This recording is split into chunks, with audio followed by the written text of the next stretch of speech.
Hey everybody, welcome back to the Prehab Performance Method YouTube channel. Today we're going to be talking about injury prevention. Just to start off, injury prevention really can't be a thing because it's impossible just to prevent injuries altogether. The proper, more useful term is like injury mitigation. We're just reducing the amount of injuries or the probability of you having an injury. There's a lot of things that can go into this. Essentially, to break it down, injury occurs when the amount of force, whether it's repetitive or just an acute trauma, whatever it is, the amount of force exceeds the amount of load that the tissue can handle. And that tissue can be muscle, ligament, tendon, bone, joint capsule, anything like that can be caused the injury. Basically, what we want to do to prevent injuries or mitigate injuries, reduce the amount of them, is to help you increase your tissue tolerance. The more that your tissue is able to adapt and become more resilient and stronger, the less likely of injury you may have. So for example, if we're training your hamstrings, right, a lot of eccentric work goes into injury mitigation for your hamstrings. If we can increase your tissue tolerance by slowly increasing the load of the work you're able to do with your hamstrings, the flexibility, those in ranges of motion, you're more likely to, when you get into a situation where, say, you have to compensate or produce a high amount of force, you're less likely to be injured because you've already adapted your tissues so that the amount that you're able to tolerate is higher than the force that you're producing. The other aspect and why I'm so involved with using FRC approaches or functional range conditioning approaches is because you're training at end ranges of motion. So when you're running, your body is going through larger ranges of motion than most people will train, or for any other sport, right? So Olympic lifting, anything.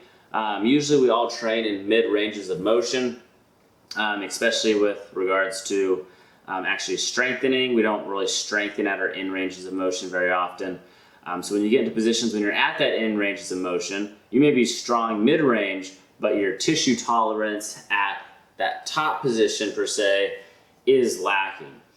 So what we do with functional range conditioning, or basically, essentially guys, it's specialized strength training just at end ranges of motion versus, so for example, real quick one, instead of doing bicep curls through the whole motion right here, it might be focusing on really just improving that elbow flexion and that strength at that maximal in-range motion. That's not a common thing we train, but just for the example for here. So what will happen is everyone knows your strongest mid-range, as the muscle lengthens, it gets weaker, and then as it gets shorter, it also gets weaker. So the goals for functional range conditioning is not to make it as strong as the middle throughout the whole range, because that's impossible. You do have like a little bell curve.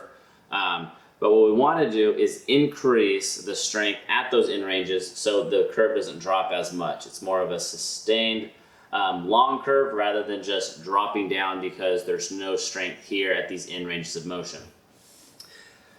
So guys, to sum it up, injury prevention, injury mitigation can happen in a lot of different ways.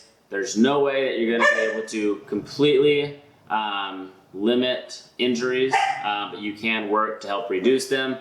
Involving is that, guys, improving your strength, improving your overall mobility and joint function, strengthening at end ranges, biomechanics and movement patterns. So when you guys get into situations, those movement patterns are ingrained.